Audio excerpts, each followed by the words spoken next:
Praise the Lord.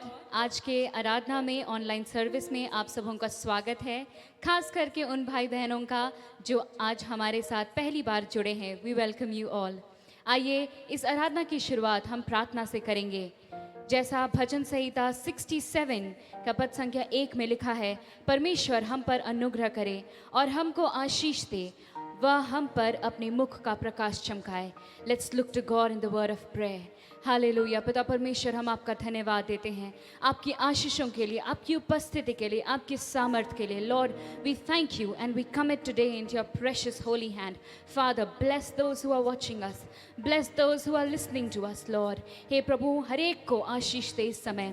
और खुदावंद, आज की सभा में प्रभु आपकी पवित्र आत्मा की सामर्थ होने पाए। प्रभु जी, अगर कोई बीमार है तो छुटकारा पाए, अगर कोई पिता परमेश्वर तकलीफ में है तो आज़ादी पाए। Lord, let your grace and blessing be upon each one of us. We commit today into your precious holy hand. In Jesus' name, amen. मैं आपको इनकरेज करती हूँ कि आप फेसबुक में वॉच पार्टी होस्ट करें। इस ऑनलाइन सर्विस को व्हाट्सएप पे भी आप शेयर कर सकते हैं। जितना हो सके आइए हम एक साथ मिलकर परमेश्वर की आराधना करें। आइए हम आराधना करेंगे और इस समय गाएंगे, हर दिन नई आशा का पैगाम सुनाता है हमारा परमेश्वर। कितना दयालु और कितना महान परमेश्वर है। आइए अपनी स्थानों पर खड़े हो जाएं, ताली बजाते हुए परमेश्वर की आराधना करेंगे। Hallelujah, hallelujah. Thank you Jesus, thank you Jesus. Hallelujah, hallelujah. धन्यवाद, धन्यवाद पिता परमेश्वर। Hallelujah, hallelujah, hallelujah.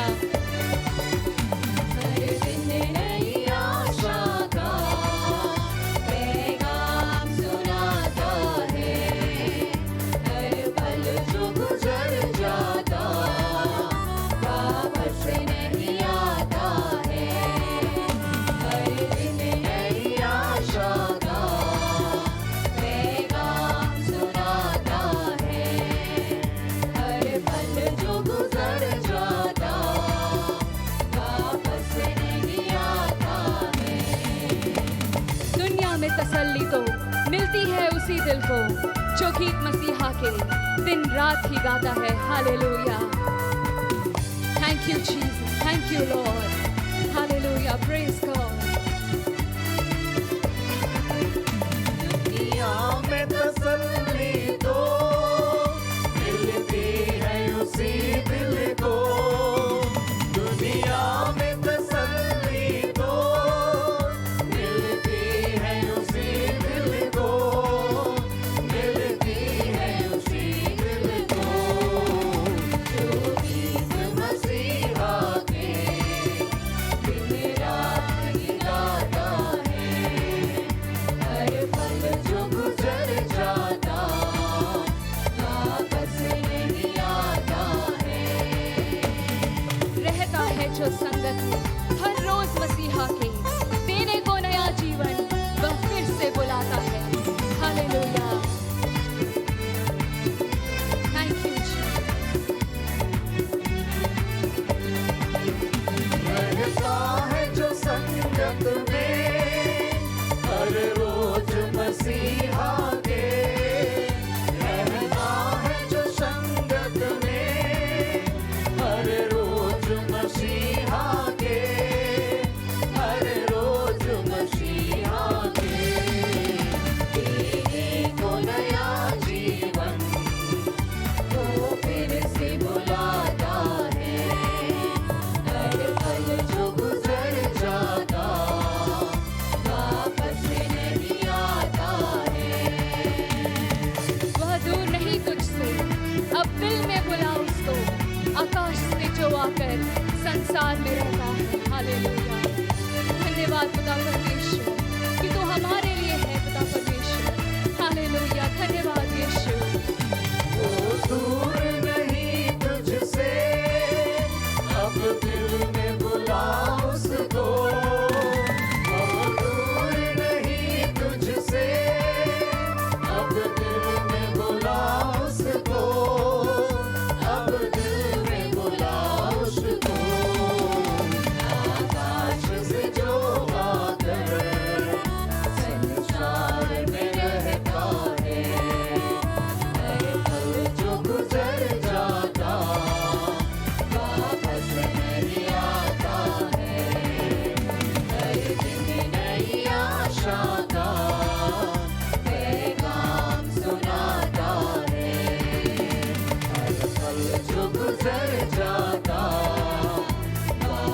से नहीं आता है। Thank you Jesus, hallelujah hallelujah. धन्यवाद धन्यवाद पिता परमेश्वर। Thank you Jesus, thank you Lord, hallelujah. प्रभु यीशु मसीह के पवित्र और सामर्थी नाम में जय मसीह। आइए हम अपनी अपनी बाइबल अपने हाथों में ले लें और मैं आप सबों को इनकरेज करूंगी, अगर संभव है तो हम अपने स्थानों में खड़े हो जाएं और बहुत आदर और भक्ति के साथ आइए हम भजन संहिता अध्याय 21 साम्स चैप्टर 21 को बारी बारी से पढ़ेंगे। हम रिस्पॉन्सिव वे में इस भजन संहिता को पढ़ेंगे। पहला पद मैं पढ़ूंगी, दूसरा पद आप पढ़ेंगे और आखिरी पद हम सब मिलकर के पढ़ेंगे। साम्स 21 भजन संहिता अध्याय 21। हे यहोवा, तेरी सामत से राजा आनंदित होगा और तेरे किए हुए उद्धार से वह अति मग्न होगा।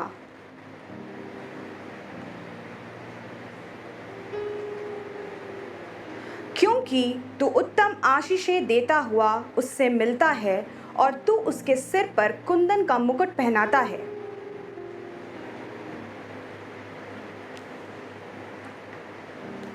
तेरे उद्धार के कारण उसकी महिमा अधिक है, तू उसको वैभव और ऐश्वर्य से आभूषित कर देता है।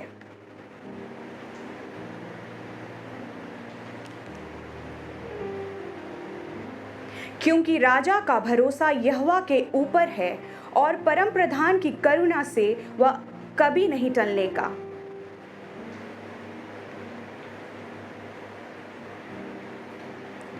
तू अपने मुख के सम्मुख उन्हें चलते हुए भट्टे के समान जलाएगा, यहोवा अपने क्रोध में उन्हें निगल जाएगा और आग उनको भस्म कर डालेगी।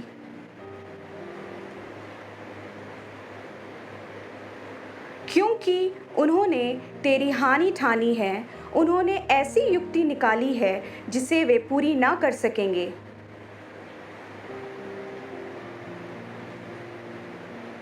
आइए आखिरी पद को हम एक साथ पढ़ें। हे यहोवा, अपनी सामर्थ में महान हो, हम गा गा कर तेरे पराक्रम का भजन सुनाएंगे। इस भजन के द्वारा परमेश्वर हम सबको बहुत आशीष दे। कुछ समय मैं आपका लूँगी और मैं आपका ध्यान कुछ शब्दों की ओर, कुछ वर्सेस की ओर ले जाना चाहती हूँ। सबसे पहली बात जो मैं आपसे कहना चाहती हूँ वो ये कि इस अध्याय में, इस चैप्टर में जो पहला आयत है वो ये कहता है, तेरी सामत से राजा आनंदित होगा। जब मैं इस अध्याय को पढ़ रही थी तब मेरा ध्यान इस बात पे गया और मैं काफ़ी ज़्यादा आनंदित हो गई और मैं काफ़ी सारी बात को सोचने पर मजबूर हो गई जो मैं आज आपसे शेयर करना चाहती हूँ। यहाँ पे लिखता है तेरी सामर्थ में आनंदित, अपनी सामर्थ में नहीं, किसी और की सामर्थ में नहीं, लेकिन तेरी सामर्थ में आनंदित। कई बार हम अपने जीवन में अपने पोस्ट, अपने पोजीशन, सोसाइटी में अपना नाम, फैमिली में जो पोजीशन और जो पोजीशन हमारा रहता है उस चीज़ को हम सेलिब्रेट करते हैं, उस चीज़ में हम आनंदित होते हैं। क्लास में हम फर्स्ट आ गए, कोई कंपटीशन का एग्ज़ाम हमने निकाल लिया, या फिर किसी बीमारी से परमेश्वर ने हमें चंगाई दे दी। अन्य कई बात होती है जिससे हम आनंदित और हर्षित होते हैं और ये सब चीज़ का आनंद बनाना, उसको सेलिब्रेट करना कोई गलत बात नहीं है। हमें सेलिब्रेट करना चाहिए, परमेश्वर का हमें धन्यवाद देना चाहिए। लेकिन मैं आपसे एक बात पूछना चाहती हूँ आज कि उस आनंद और सेलिब्रेट करने के दौरान हमारा सेंटर ऑफ ग्रेविटी क्या होता है, हम किस बात को लेकर के, और हमारा सेंटर ऑफ अट्रैक्शन उस वक्त क्या होता है, हम क्यों आनंद मनाते हैं और उस वक्त हम किस बात के लिए धन्यवाद देते हैं। ये बहुत ज़रूरी है कि जिस दौरान हम हर्षित और आनंदित हों उस दौरान हमारा दिमाग, हमारा सोच विचार, हमारी एक एक चीज़ परमेश्वर को महिमा दे और हम उसी और सिर्फ उन्हीं की तारीफ़ करें। यहाँ पे राजा दाऊद एक बैटल से विजय प्राप्त किया था। ये विजय की गीत, ये विजय की प्रार्थना और एक विजय की स्तुति गान थी ये। और यहाँ पे राजा दाऊद एक विक्ट्री को सेलिब्रेट करते हुए कहता है, उसके पास बहुत सारा रीज़न था उस वक्त सेलिब्रेट करने का।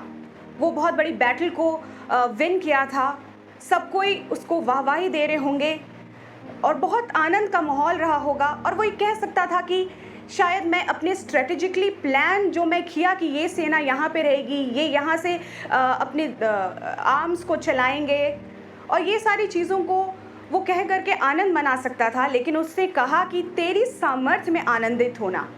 ये बहुत बड़ी बात है जो राजा दाऊद यहाँ पे कहता है, मैं अपनी सामर्थ्य में नहीं लेकिन प्रभु तेरी सामर्थ्य में आनंदित हुआ, क्योंकि ये बात वो निश्चय जानता था कि उसको विजय जो है यीशु मसीह ने दी है और आज विक्ट्री भी है जो यीशु मसीह ने उसे दी है। और मैं आपसे ये बात कहना चाहती हूँ, दूसरी बात, कि जब मैं ये साम्स को पढ़ रही थी तब मुझे एक और बात जो समझ आया या परमेश्वर ने मुझसे बातचीत की आप कह सकते हैं, वो ये कि परमेश्वर कोई भी काम को फिनिश करते हैं। He never leaves whatever he starts halfway. He always finishes whatever he does. जो भी कार्य आपके और मेरे जीवन में आज हो रहा है, चाहे वो खुशी का समय हो, चाहे वो दुख का समय हो, वो हर चीज़ को अंत करते हैं। वो हर चीज़ का एक एंड है, एक फुल स्टॉप है। फॉर एग्ज़ाम्पल, अगर आप अब्राहम के बारे में सोचें या उसको अगर हम पढ़ने की कोशिश करें, उस पर ध्यान लगाएं, तो हमें एक बात समझ में आती है कि जिस वक्त अब्राहम अपने पुत्र को लेकर के सैक्रिफाइस करने के लिए जा रहा था, तो ही नेवर न्यू कि उस दौरान क्या होने वाला है। रास्ते में वो ये सोचता होगा कि मेरा सबसे प्रेशियस गिफ्ट, मेरा सबसे प्रिय चीज़ आज मुझसे ले लिया जाएगा, मैं कुछ समय बाद उस अपने प्रिय पुत्र के साथ नहीं रहूँगा। इस बात को, काफ़ी सारे बातों को सोचते हुए शायद उस वक्त जा रहा था एज अ ह्यूमन बीइंग। लेकिन वहाँ पे पहुँचकर परमेश्वर ने उस दुख की घड़ी को, उस दुख की यात्रा को, उस परेशान भरी यात्रा को जो है अच्छे प्रोविज़न के साथ आशीष में बदल दिया। एक आशीष वहाँ पे परमेश्वर ने उपाय करके जो है अब्राहम को दिखाई और अब्राहम को दिया। उसका टेस्टिंग ऑफ फेथ, जो टेस्ट हो रहा था उनके फेथ का, उस सीन को परमेश्वर ने एक उत्तम आशीष की तरह बदल दिया और परमेश्वर ने वहाँ पे उस अब्राहम को आशीषित और खुशी और आनंद से भर दिया। हमारे जीवन में भी आज इतनी तकलीफ़ है, इतनी परेशानियाँ हैं, इतना दुख है, लेकिन एक बात को निश्चय जाने कि ये सारे दुख का एक एंड है, एक फुल स्टॉप है, और ये सारे दुखों को परमेश्वर उत्तम आशीष में बदल देने की सामर्थ्य रखता है। लेकिन हमें बहुत ज़रूरी है कि हम आशीष जो परमेश्वर की ओर से हमें मिलती है उस पर ध्यान दें। यहाँ पे जो पूरे सीन को ख़त्म करना था, जो डेविड, राजा दाऊद को परमेश्वर ने सिर्फ विजय नहीं दिया, लेकिन आगे के वर्ष में अगर आप देखेंगे तो चौथे वर्ष में लिखा है, उसने तुझसे जीवन मांगा और तूने जीवन दान दिया। तूने उसको युगानुयुग का जीवन दान दिया। सिर्फ विजय नहीं दी, उसने जीवन दान और युगानुयुग, लाइफ फॉरएवर, इटर्नल लाइफ परमेश्वर ने उसे दिया। सिर्फ ये नहीं, वैभव, 5वें पद में लिखता है, वैभव और ऐश्वर्य से आभूषित किया। यानी हर प्रकार की प्राइड करने वाली चीज़ें, हर प्रकार की जो दुनिया की चीज़ें हैं, परमेश्वर ने उस वक्त उन्हें दी। और सबसे उत्तम बात यहाँ पे 6वें पद में ये लिखता है कि सर्वदा के लिए आशीषित किया। सिर्फ एक दिन के लिए नहीं, सर्वदा के लिए, बहुत समय और शायद जीवन भर के लिए इटर्नली आशीष दिया। ये बहुत ज़रूरी है। इस सैम्स से, इस भजन संहिता से हम इस बात को सीखें कि हमें आशीष, किस बात की आशीष की ओर बढ़ना है। एक उत्तम आशीष, एक इटर्नल, सर्वदा के लिए जो आशीष प्रभु यीशु मसीह ने हमारे और आपके जीवन के लिए रखा है, उसे लेने की आवश्यकता है आज हमें। वो आशीष, इटर्नल आशीष क्या है? इटर्नल आशीष मैं आज आपको बताना चाहती हूँ, वो है पवित्र आत्मा का अभिषेक। बहुत ज़रूरी है आज हमें पवित्र आत्मा के अभिषेक से भरे रहना, पवित्र आत्मा के अभिषेक से प्रार्थना करना, अन्य भाषा में प्रार्थना करना और पूरे समय पवित्र आत्मा के अभिषेक से भरे रहना आज हमें बहुत ज़रूरी है। इस बात को हम अपने जीवन में लाना। जब हम पवित्र आत्मा के अभिषेक को लेंगे तो अन्य सारी आशीषें हमें अपने आप मिलती चली जाएंगी, क्योंकि कई बार जिस बात पे हम आनंदित होते हैं वो बात हमारे जीवन में घमंड का कारण हो जाता है। जिस पोस्ट को लेकर के हम बहुत आनंद मनाते हैं, जिस पोजीशन को लेकर के हम बहुत आनंद मनाते हैं, कई बार वो सारी चीज़ें हमारे जीवन में घमंड का कारण हो जाता है और वो घमंड सारी आशीषों को रोकने का कारण हो जाता है। और इसीलिए बहुत ज़रूरी है कि हम पवित्र आत्मा से प्रतिदिन भरे रहें और उस आशीष की ओर अपने मन को लगाएं। सर्वदा के लिए जो आशीष हमें मिलेगी उसकी ओर अपने मन को लगाएं, पवित्र आत्मा से भरे रहें और तभी जाकर के बाकी सारी आशीषों का दरवाज़ा हम खोलने पाएंगे। और तीसरी बात जो मैं आपसे शेयर करना चाहती हूँ, अगर हम इस भजन संहिता में देखें कि किंग डेविड का जो सिचुएशन था, अगर उस सिचुएशन में हम और आप रहते, और शायद आज हैं भी, वो सिचुएशन ऐसा था कि वो बहुत दुखी था, परेशान था, और इसी परेशानियों में उसने भजन संहिता को लिखा। कई दफ़ा हम और आप भी ऐसे सिचुएशन में रहते हैं, लेकिन हम कभी ये नहीं कहते कि हे प्रभु, मैं अपनी आंखें उस पर्वत की ओर लगाऊंगा या लगाऊंगी जहाँ से सहायता मुझे मिलेगी। तू मेरा ऊंचा गढ़ है, तू मेरे छिपने का स्थान है। ये हम कभी नहीं कहते। पिछले कुछ महीनों में हमने अपने कई लोगों को खोया, हमने अपने नज़दीकी किसी को खोया। हर किसी के घर में एक दुखद समाचार ज़रूर हुआ, हर किसी के जीवन में हुआ। हर किसी के पास आज कोई ना कोई स्टोरी ज़रूर है जो दुख भरा है, लेकिन हमने कभी ये नहीं कहा कि प्रभु धन्यवाद। पिछले कुछ महीनों में हमने काफ़ी सारे कंडोलेंस मीटिंग्स को अटेंड किए हैं। कल भी मैं कंडोलेंस मीटिंग को अटेंड कर रही थी। हम उस वक्त ज़रूर कहते हैं कि प्रभु आपने दिया और आपने ले लिया, लेकिन हम पूरे मन से ये कह पाते हैं या नहीं, सच में ये कह पाते हैं या नहीं, और उसको कहने के बाद हमारा हृदय आनंद और शांति से भरता है या नहीं, ये हमें आज देखने की आवश्यकता है। और हम अक्सर इस दौरान कई दिनों से हम यही बात कह रहे हैं कि प्रभु आपने ऐसा क्यों किया। पिछले अप्रैल महीना में कई ऐसे पास्टर्स का डेथ हो गया, जिससे मेरे अंदर भी ये सवाल आया जब मैंने पूछा प्रभु क्यों ऐसा हुआ।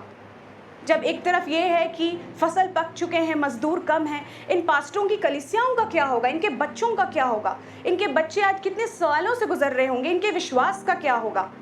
जब मैं इन सवालों से गुजर रही थी और मैंने भी पूछा प्रभु ऐसा क्यों, वाई गॉड वाई, और एक आवाज़ मेरे कान पर आई जिसने मुझे अजीब शांति और आनंद से भर दिया, और दोबारा ये सवाल मेरे अंदर बिल्कुल नहीं आया। वो ये था कि you don't know the plans I have, तुम मेरे एजेंडा, मेरे स्ट्रैटेजी, मेरे प्लान्स को नहीं समझ सकते। और शायद इसलिए आइज़ाया 55 वर्स 8 और 9 में कहता है, मेरे विचार तुम्हारे विचार के समान नहीं है, ना तुम्हारी गति मेरी गति के समान है, और ना मेरे और तुम्हारे सोच विचारों में ज़मीन आसमान का फ़र्क है। मेरे और तुम्हारे सोच विचारों में ज़मीन आसमान का फ़र्क है, वचन कहता है। हम ये सोच ही नहीं सकते, समझ ही नहीं सकते कि परमेश्वर हमसे क्या चाहता है, लेकिन अगर हम प्रार्थना करें, उस उत्तम आशीष की ओर अपने मन को लगाए, सर्वदा की आशीष की ओर अपने मन को लगाए, हम ये सोच ले कि हम आनंद मना रहे हैं, तो उस वक्त उस आनंद मनाने का सेंटर ऑफ ग्रेविटी, बीच का हिस्सा क्यों आनंद मना रहे हैं, उसमें हम महिमा किसको दे रहे हैं, तब शायद हम परमेश्वर की उस आवाज़ को सुन सकेंगे। ये बहुत ज़रूरी है अपने कानों को, अपने आँखों को खोल करके रखना और कहना प्रभु आज मैं तैयार हूँ आपकी उस आवाज़ को सुनने के लिए, आपकी उस आशीष को लेने के लिए। बहुत ज़रूरी है, इसीलिए हमें प्रभु यीशु मसीह के ऊपर ट्रस्ट करना, भरोसा रखना बहुत ज़रूरी है। जैसा राजा दाऊद यहाँ पे भरोसा रखा और लगातार काफ़ी लंबे समय तक उसका भरोसा रहा। और बाइबल में ऐसे कितने कैरेक्टर्स हैं जो भरोसा और सिर्फ भरोसा पे चलते हैं। और ये बहुत ज़रूरी है हमारे और आपके अंदर भी उस भरोसे को, उस ट्रस्ट को कल्टीवेट करना और उसको जर्मिनेट करना, उसको फीड करना। वचन के द्वारा हम अपने भरोसे को, अपने ट्रस्ट को फीड करें प्रतिदिन, ताकि हमारा विश्वास दृढ़ होता चला जाए। और तभी हम ये कह पाएंगे कि प्रभु यीशु ने हमारे दुख को आनंद में बदला है। तभी हम ये कह पाएंगे, अगर हमारे ऊपर विश्वास होगा, दृढ़ विश्वास होगा कि हमारा आशीष का दिन नज़दीक है और वो आ रहा है, हम ये कहने पाएंगे कि प्रभु चाहे आपने हमसे अब मेरे प्रिय चीज़ को ले लिया, और शायद आज मेरे पास कुछ नहीं है, आज मैं बिल्कुल लाचार हूँ, लेकिन मेरा आशीष आ रहा है और मेरा उत्तम आशीष आ रहा है, तभी हम इस बात को कह पाएंगे। और वो दिन दूर नहीं होगा जब आपके दुख को, आपके पीड़ा को परमेश्वर आशीष में बदल देगा। जिस प्रकार से भजन संहिता 30 के 11 में लिखा हुआ है, उसमें लिखता है, तूने मेरे लिए विलाप को नृत्य में बदल डाला और मेरे कमर में आनंद का पटुका बांधा है। मैं आपको इस भजन संहिता के बाद इसी बात से आज छोड़ना चाहती हूँ कि आप अपने भरोसे को, हम सब अपने भरोसे को, उस विश्वास को दृढ़ करें और अपने आनंद करने का ज़रिया, अपने दुख को मनाने का ज़रिया को परमेश्वर के सामने, उसके क्रूस के सामने रखें, ताकि परमेश्वर अपने उत्तम आशीष, सर्वदा के आशीष से परमेश्वर आज हम सबको भरने पाए। आइए हम प्रार्थना करें। सेनाओं के यहोवा प्रभु, हम आपकी स्तुति करते हैं, हम आपका धन्यवाद देते हैं। हम धन्यवाद देते हैं पिता, आपकी आशीष, आपकी करुणा, आपकी दया के लिए जो हमारे जीवन में है। प्रभु, हम आपसे प्रार्थना करते हैं पिता, आज हम दुखी हैं, लाचार हैं पिता, लेकिन हम ये कहना चाहते हैं प्रभु कि तू हमारा ऊंचा गढ़ है। तू हमारे शोक को, हमारे विलाप के दिन को पिता परमेश्वर आनंद में बदल देगा। और हम ये कहना चाहते हैं कि हमारा अभिषेक, हमारा आशीष आ रहा है प्रभु, हाँ, और हम उसके लिए तैयार हैं। प्रभु, हम धन्यवाद देते हैं। जितने भी श्रोताएं हैं सबों को आपके पवित्र और सामर्थी हाथों में सौंप देते हैं। एक एक के घर में उद्धार और शांति आने पाए। आपकी अलौकिक शांति से हमें भर दीजिए प्रभु जी। हम आपका धन्यवाद देते हैं और धन्यवाद के साथ इस प्रार्थना को मांगते हैं मसीह यीशु के पवित्र और सामर्थी नाम में, आमीन। आइए हम आराधना में आगे बढ़ेंगे, अपने मनों को परमेश्वर के वचन के लिए तैयार करेंगे इस गीत के साथ। Lord I come to you, let my heart be changed, renewed. आइए हम प्रार्थना के साथ इस गीत को गाएं। Let my heart be changed Lord, let it be renewed once again. Hallelujah, thank you Jesus.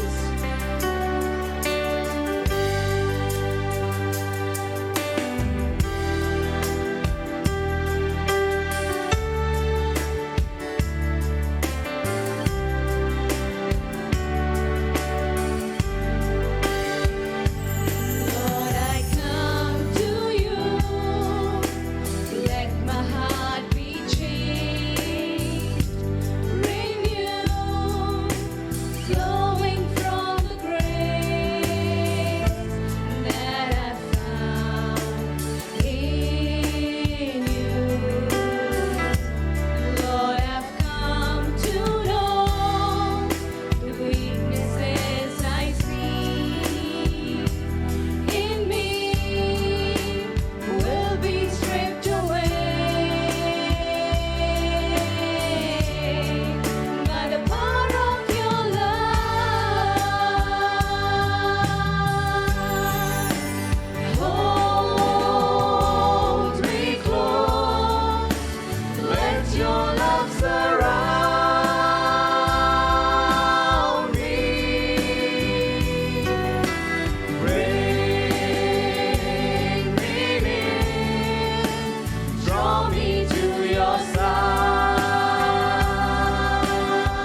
यीशु मसीह के महान और सामर्थ्य नाम में आप सबों को जय मसीह की। आज के ऑनलाइन आराधना में पुनः आप सबों का स्वागत है और विशेष रूप से हम उन प्रिय भाई बहनों का हम स्वागत करना चाहते हैं जो पहली बार हमारे साथ इस आराधना में जुड़े हुए हैं। परमेश्वर आप सबों को बहुत आयत से आशीष दे और परमेश्वर के अनुग्रह में हम हर एक आगे बढ़ते जाएं। प्यारो, आज हम वैश्विक महामारी के संकटकालीन परिस्थिति से होकर के गुजर रहे हैं और हर व्यक्ति के पास में आज एक बहुत बड़ा प्रश्न है कि कब और कैसे ये महामारी समाप्त होगी, कब तक हम इस प्रकार से जीवन यापन करेंगे, कब एक नॉर्मल परिस्थिति आएगी हमारे जीवन में। आज हर व्यक्ति के पास में इस प्रकार का प्रश्न है और ये स्वाभाविक है। और प्यारो, हम में से हर एक नॉर्मल लाइफ हम अपने जीवन में देखना चाहते हैं। आज मैं कुछ वचन के द्वारा उन घटनाओं को स्मरण दिलाना चाहता हूं कि विकट परिस्थिति आई इस संसार में और कैसे परमेश्वर उस परिस्थिति का समाधान किया। और आज हम विश्वास करते हैं और ये बात हम जानते हैं कि परमेश्वर ही है जो हमारे जीवन में इस परिस्थिति को नॉर्मल सामान्य कर सकता है। और इसलिए लगातार हम प्रार्थना कर रहे हैं और परमेश्वर के वचन के द्वारा हम सांत्वना पा रहे हैं और आगे बढ़ रहे हैं। यारो, याद रखिए, जब नूह के ज़माने में जल प्रलय हुआ, कितनी भयंकर परिस्थिति थी उस समय और पूरा पृथ्वी जल प्रलय से समाप्त हो गया क्योंकि जल का स्तर इतना अधिक बढ़ा कि सारे पहाड़ की चोटियां सब दिखाई नहीं दे रहे थे। बड़े बड़े बिल्डिंग सब समाप्त हो गए और दिखाई नहीं दे रहे थे और भयंकर परिस्थिति थी।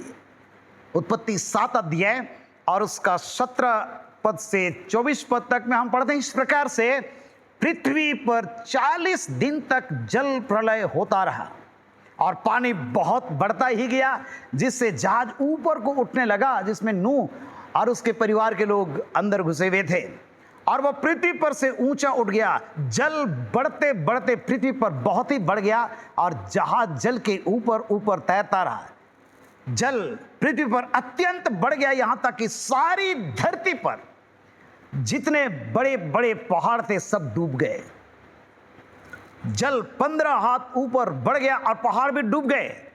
और क्या पक्षी, क्या घरेलू पशु, क्या बनेले पशु और पृथ्वी पर सब चलने वाले प्राणी और जितने जंतु पृथ्वी में बहुत आयत से भर गए थे, वे सब और सब मनुष्य मर गए। जो जो स्थल पर थे उनमें से जितनों के नथनों में जीवन का श्वास था सब मर मिटे। और क्या मनुष्य, क्या पशु, क्या रेंगने वाले जंतु, क्या आकाश के पक्षी, जो जो भूमि पर थे सब पृथ्वी पर से मिट गए। केवल नूह और जितने उसके संग जहाज में थे वे ही बच गए। और जल पृथ्वी पर 150 दिन तक प्रबल रहा। 150 दिन तक प्रबल रहा। एक भयंकर परिस्थिति उस समय हुई। उत्पत्ति 7 अध्याय 12 पद में लिखा है, और वर्षा 40 दिन और 40 रात निरंतर पृथ्वी में होती रही। प्यारो, इस प्रकार की परिस्थिति उस जमाने में आई और उस समय बचाने के लिए क्या उपाय था? कुछ भी नहीं। किसके ऊपर लोग आसरा करेंगे?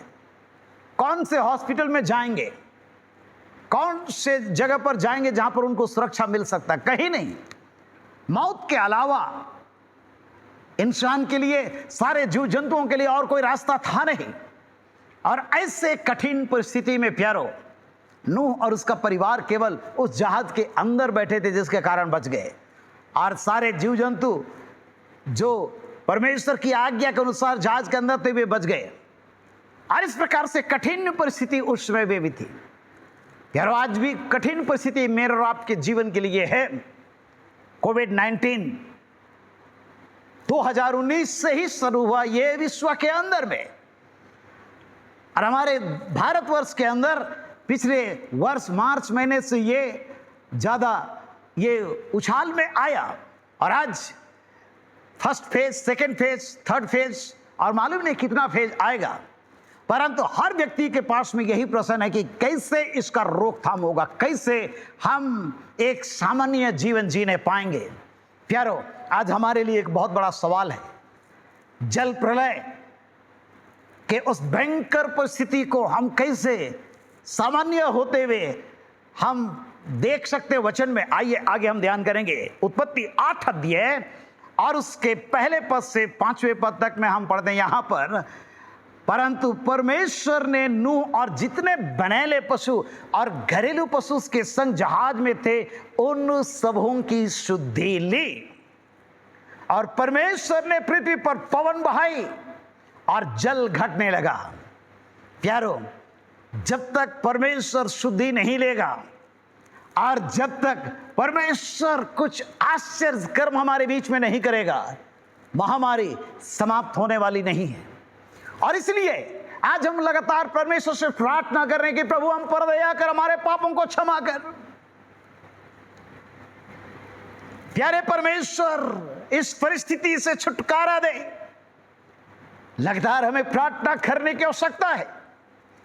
ओ परमेश्वर, निश्चित रूप से जब जल प्रलय के समय परमेश्वर शुद्धि लिया और उस जल प्रलय को समाप्त करने के लिए पृथ्वी पर परमेश्वर पवन बहाया, और प्यारो वो एक बहुत बड़ा काम किया। और इस प्रकार से आगे हम देखते हैं, गहरे समुद्र के सोते, आकाश के झरोखे बंद हो गए। इसके पहले 40 दिन और रात तक गहरे समुद्र के सोते, आकाश के झरोखे खुले हुए थे जहां से बारिश हो रही थी। भयंकर परिस्थिति थी। और इस प्रकार से प्यारो परमेश्वर ही है जो हर एक परिस्थिति को नियंत्रण में रखने की सामर्थ्य रखता है।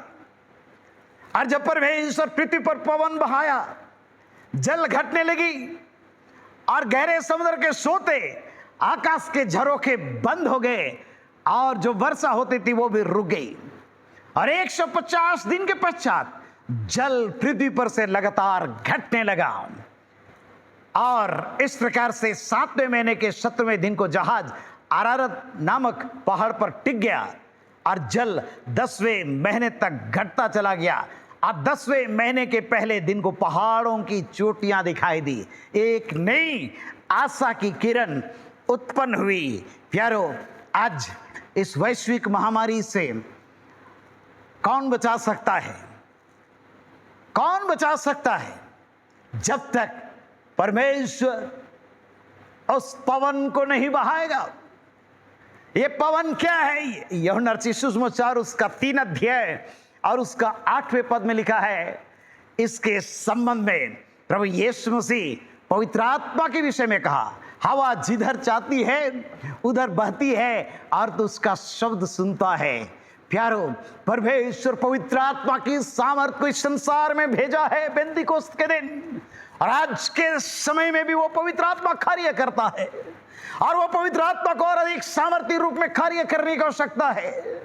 और पवित्र आत्मा तो जीवनदायक है, और वो जब प्रभावशाली रूप में हमारे बीच में काम करेगा, निश्चित रूप से प्यारो परमेश्वर की महिमा प्रकट होगी और ये महामारी का जो दौर है ये बंद होगा। आज परिस्थिति हमारे लिए बहुत कठिन जरूर है, परंतु लगातार प्रार्थना करें ताकि पवित्र आत्मा की वायु बहने पाए, बहने दे उस हवा को, छू ले मेरे इस जीवन को। प्यारो, आज हम लगातार प्रार्थना करें। पेंतिकोस्त के दिन प्रेरितों के काम 2 अध्याय में हम पढ़ते हैं, पहले पद और दूसरे पद में, कि जब पेंतिकोस्त के दिन आया, लोग इकट्ठे थे एक जगह पर, एकाएक आकाश बड़ी आंधी की सी सनसनाहट का शब्द सुनाई पड़ा। ये आंधी कैसे उत्पन्न हुआ? ये वायु के द्वारा ही उत्पन्न हुआ, और सारा घर जहां पर वे लोग बैठे थे गूंजने लगा। आग की सी जीवें फटती हुई दिखाई दी, और हर एक व्यक्ति जो वहां पर उपरोटी कोठरी में थे उनके ऊपर में आटरे और पवित्र आत्मा की सामर्थ्य जब उनको मिला, वे अन्य भाषा बोलने लगे, परमेश्वर की महिमा करने लगे, उसके आश्चर्य कर्मों का वर्णन करने लगे, और उनके अंदर में जो डर और भय था वो समाप्त हो गया। और वे उस रोटी कोठरी से बाहर निकले। पतरस वहां से बाहर निकला और यरूशलेम में जो भीड़ इकट्ठी थी उनके बीच में सुसमाचार का प्रचार किया। प्यारो, परमेश्वर इसी प्रकार से हमारे जीवन को भयमुक्त जीवन देना चाहता है। और इस वैश्विक महामारी के डर और भय के कारण से जो हम घर के अंदर बंद हैं, और प्यारे परमेश्वर के लोगों, आज हमारे जीवन में जो आज एक अलग परिस्थिति बनी हुई है, परमेश्वर का पवित्र आत्मा जब हमारे घर के अंदर बहेगा, चर्च के अंदर बहेगा, हमारे टोले महल्ले के अंदर में बहेगा, निश्चित रूप से ये सारे डर भय की आत्मा को समाप्त करेगा और हमारे जीवन में एक नई आशीष को लाएगा। और इस प्रकार से इस वैश्विक महामारी की शक्ति प्रभु यीशु मसीह नासरी के नाम में पवित्र आत्मा की अलौकिक सामर्थ्य से ये समाप्त हो जाएगी। और इसलिए आइए लगातार हम प्रार्थना करें ताकि परमेश्वर इस पवित्र आत्मा की भरपूरी को हमारे जीवन में देने पाए, पवित्र आत्मा का अभिषेक देने पाए, पवित्र आत्मा की सामर्थ्य से हम भरपूर हो जाएं और परिस्थिति का हम सामना करें, मुकाबला करें। परमेश्वर हमको और आपको बल देगा, सामर्थ्य देगा। प्यारो, परमेश्वर का आत्मा का अभिषेक दाऊद के अंदर में था। फलिस्ती गोलियत का सामना करने के लिए वो निकला। वो हर लड़ाई में आत्मा की भरपूरी में होकर के लड़ा।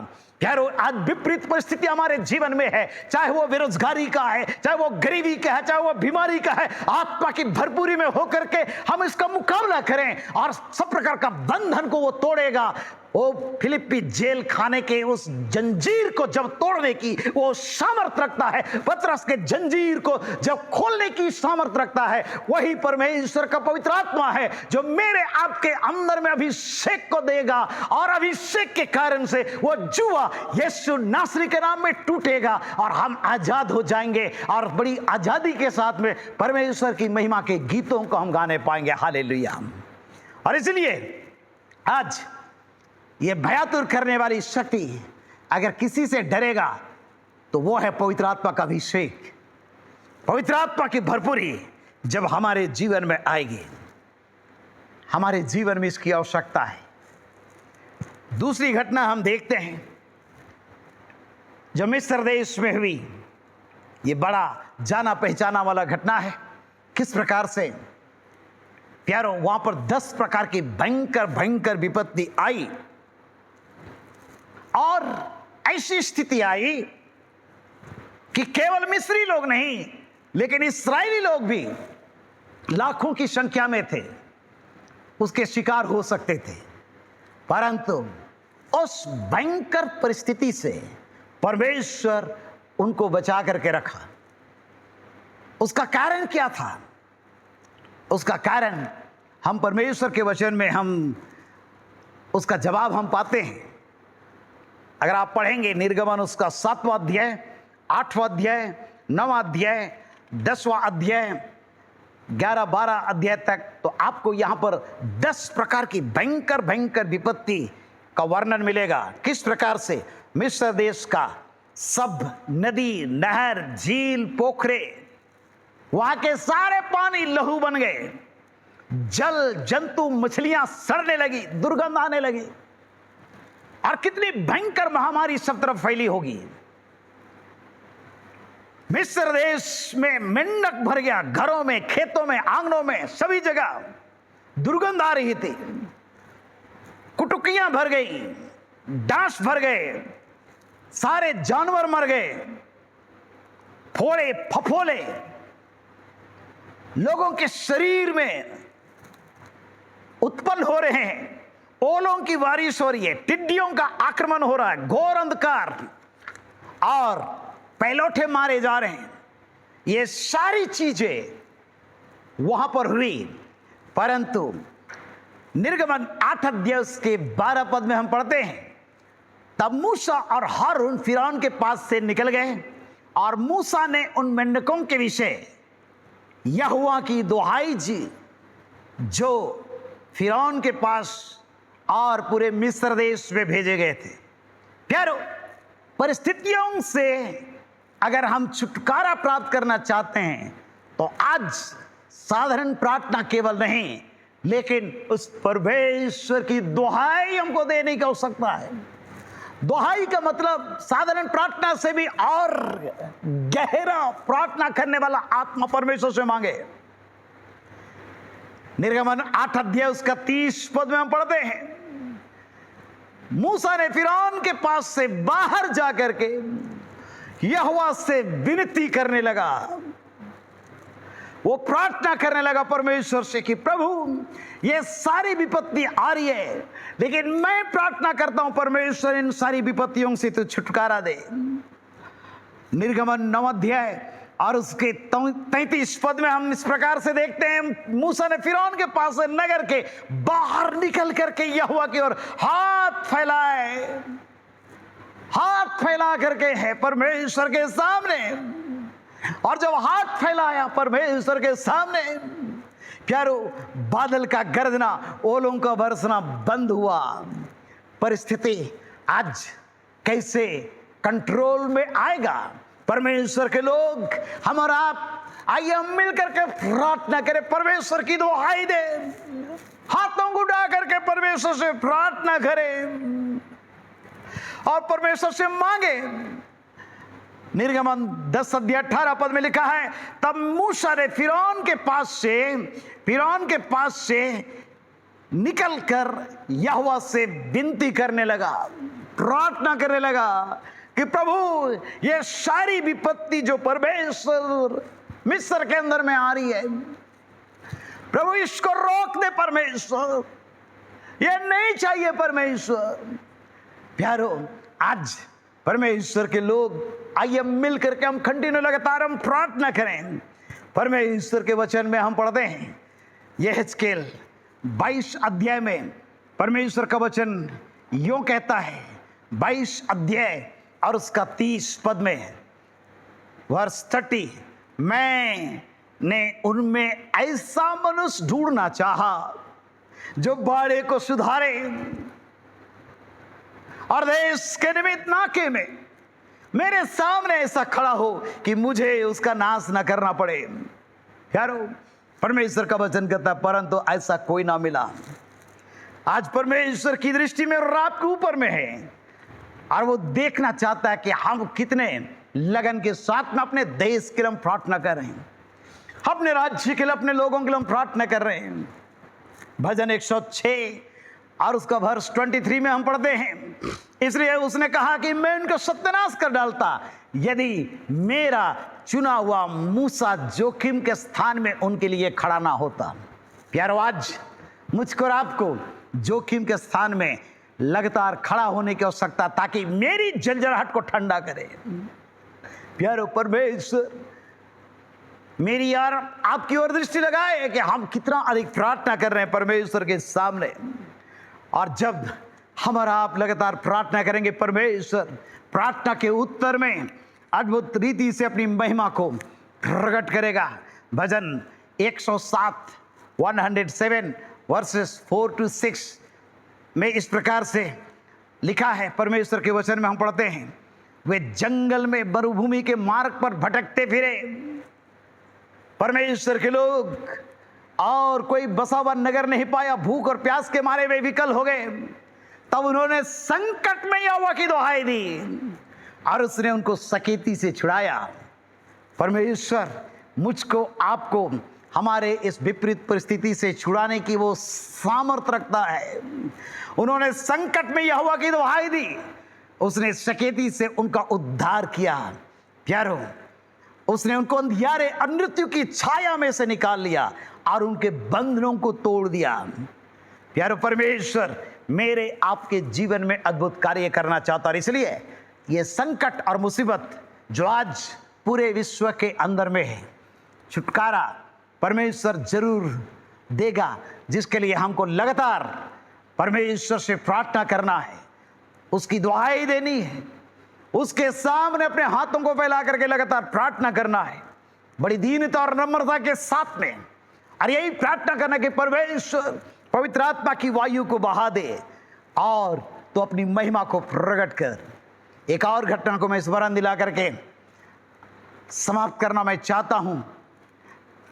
देखे 2 सामुएल उसका 24 अध्याय और उसके 25 पद में यहां पर हम देखते हैं इस्राएलियों के बीच में एक बड़ी ट्रेजेडी हुई है। और ऐसे भयंकर परिस्थिति में जब परमेश्वर के लोग पड़े हुए थे, उस परिस्थिति से परमेश्वर किस प्रकार से उनको छुटकारा दिया। प्यारो, आज हमारे जीवन के लिए भी एक बहुत बड़ा लेसन है। यहाँ पर हम देखते हैं दूसरा शामुएल और उसका 24 अध्याय और उसका 25 पद में, तब दाऊद ने वहाँ यहोवा की एक वेदी बना करके होम बलि और मेल बलि चढ़ाए और यहोवा ने देश के निमित्त विनती सुन ली। तब वह महामारी इस्राएल पर से दूर कर दिया। प्यारो, परमेश्वर आज इस महामारी को दूर करने की वो सामर्थ रखता है। वो अनुग्रहकारी महान परमेश्वर है। और इसलिए आज हम और आप जब इस परिस्थिति से होकर के गुजर रहे हैं, हमारे जीवन में परमेश्वर अद्भुत कार्य करना चाहता है।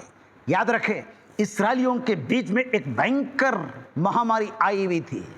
और पहला इतिहास 21 अध्याय और उसके 14 पद से आगे हम पढ़ते हैं, यहोवा ने इस्राएल में मरी फैलाई और इस्राएल में 70,000 पुरुष लोग मारे गए। भयंकर परिस्थिति थी।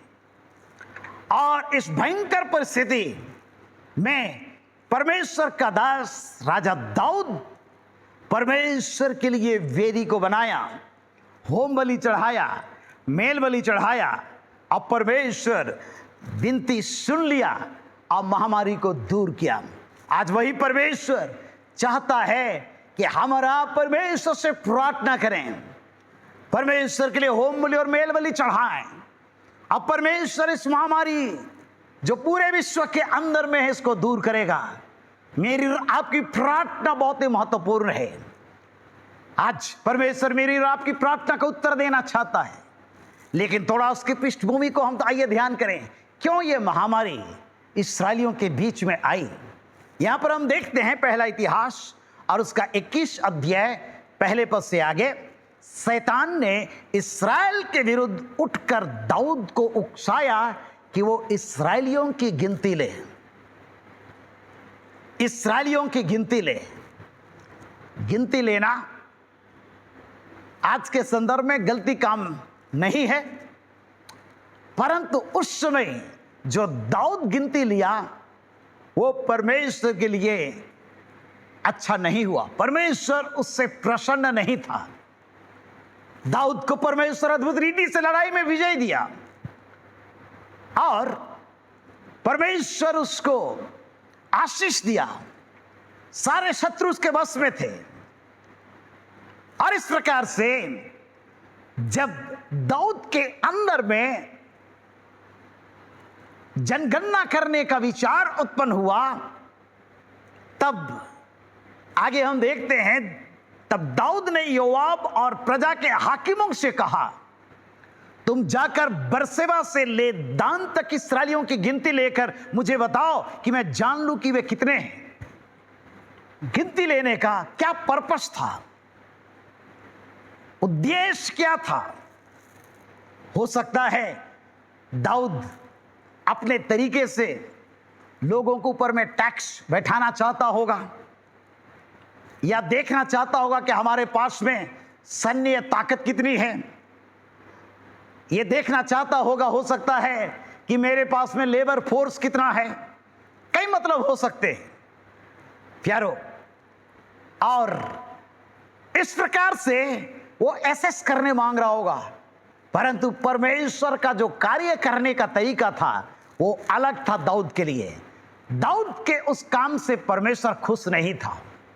प्यारो, कई बार हम और आप भी इस संसार में ऐसा कार्य कर बैठते हैं जिससे कई बार परमेश्वर खुश नहीं रहता है और हमारे जीवन में मुसीबत और परेशानी आती है।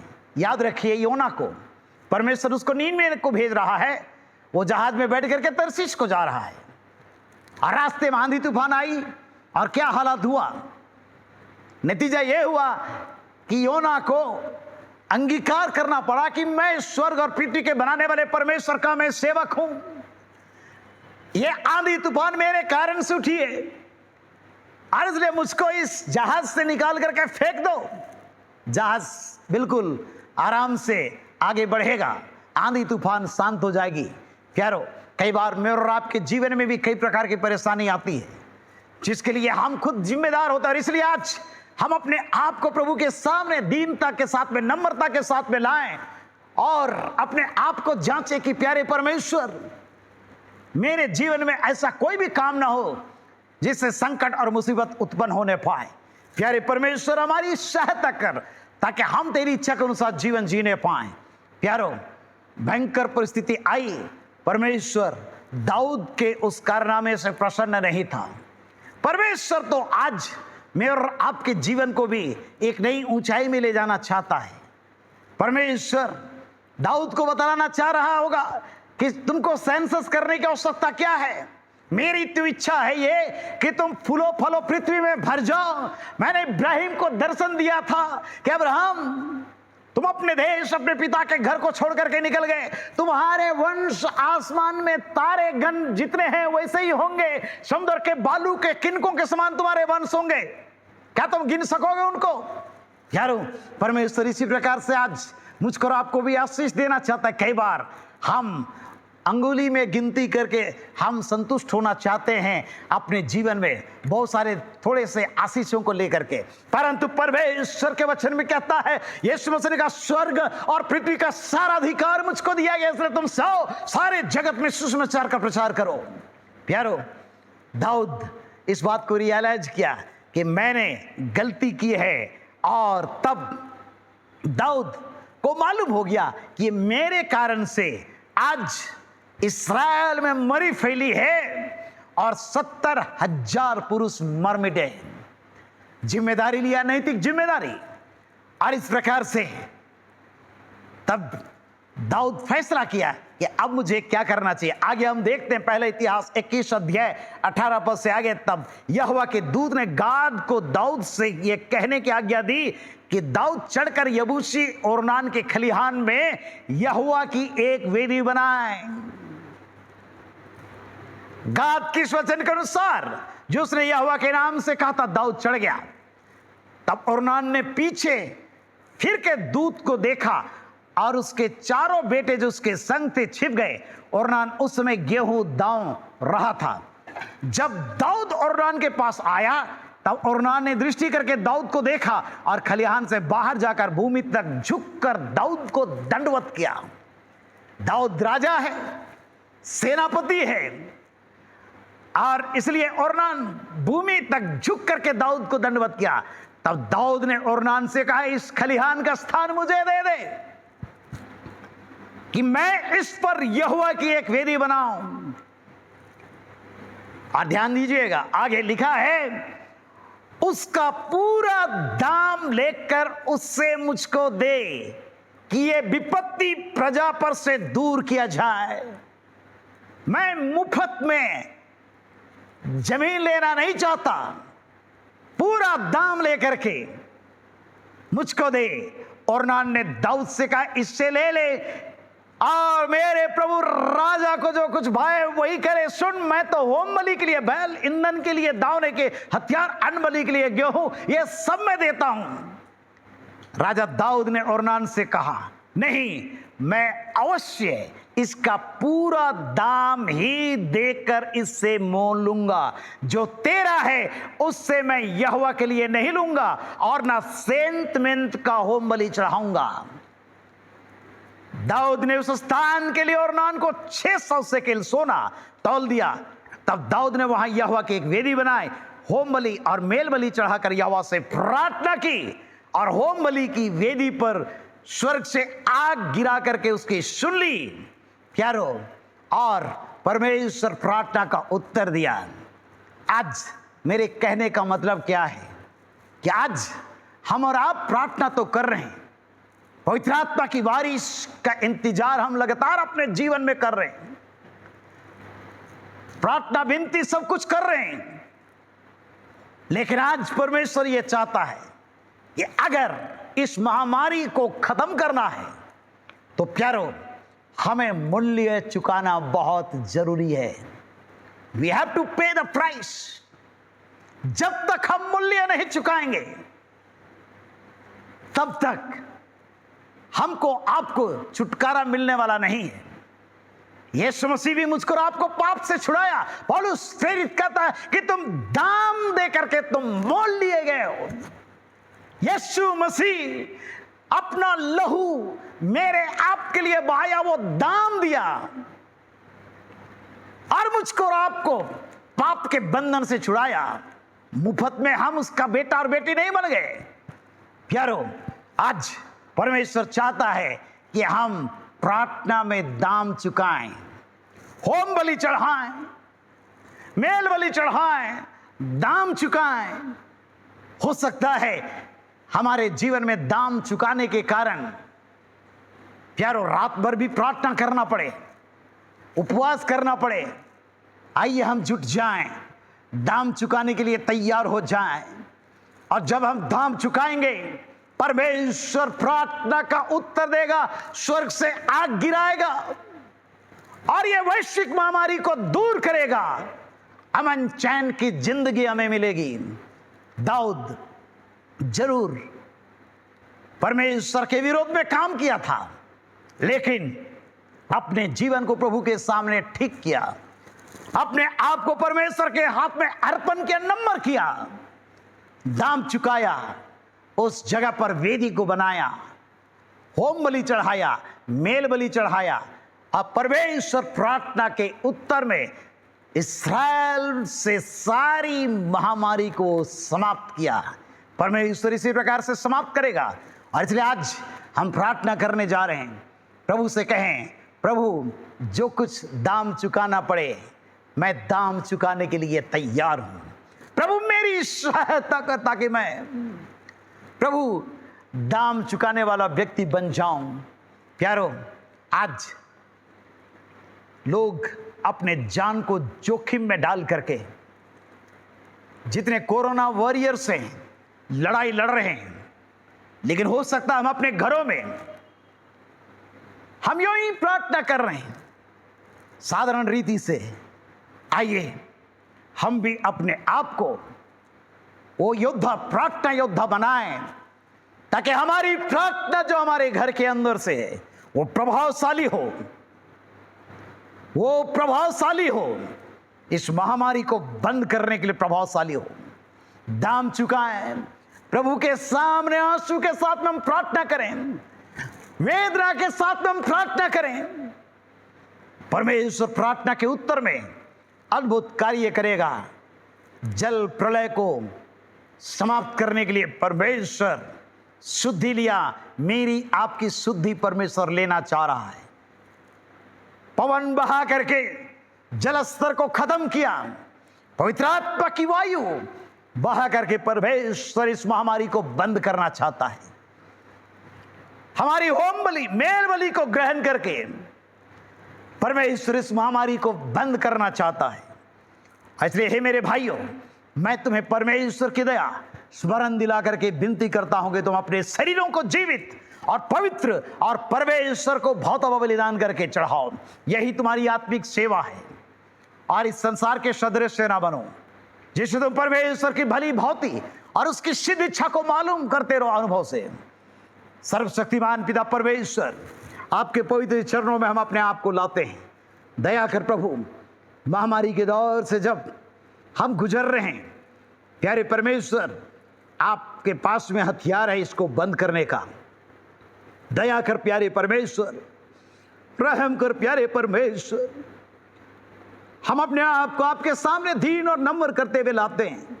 पापों को क्षमा कर, प्रार्थना में दाम चुकाना चाहते हैं प्यारे परमेश्वर। अपने आप को आपके सामर्थ्य हाथ में समर्पण करते हैं प्यारे प्रभु। हम पर अनुग्रह कर, दया कर, हमारे पापों को क्षमा कर। हमारे देश पर, राज्य पर, हमारे शहर पर, हमारे रहने की जगह पर प्रभु आपका अनुग्रह का हाथ हो। प्राकृतिक प्रकोप, महामारी, प्रभु सब कुछ आपके नियंत्रण में है। दया कीजिए पिता, ताकि हम अमन चैन की जिंदगी जीने पाएं।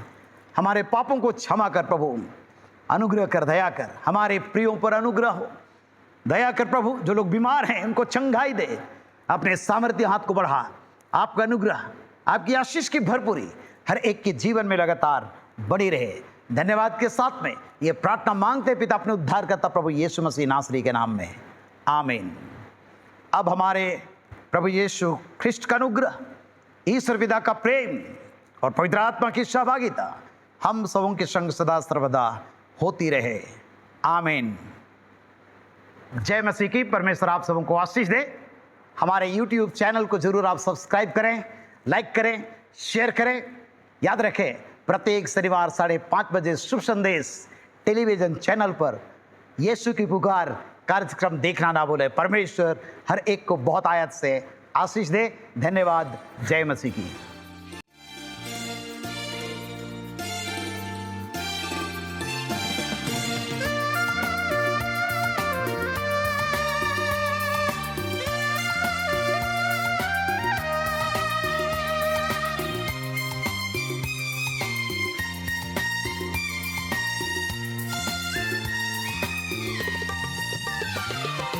आओ आओ भाइयों बहनों, सुन लो यीशु की पुकार। आओ आओ भाइयों बहनों, सुन लो यीशु की पुकार। आओ आओ भाइयों बहनों, सुन लो यीशु की पुकार।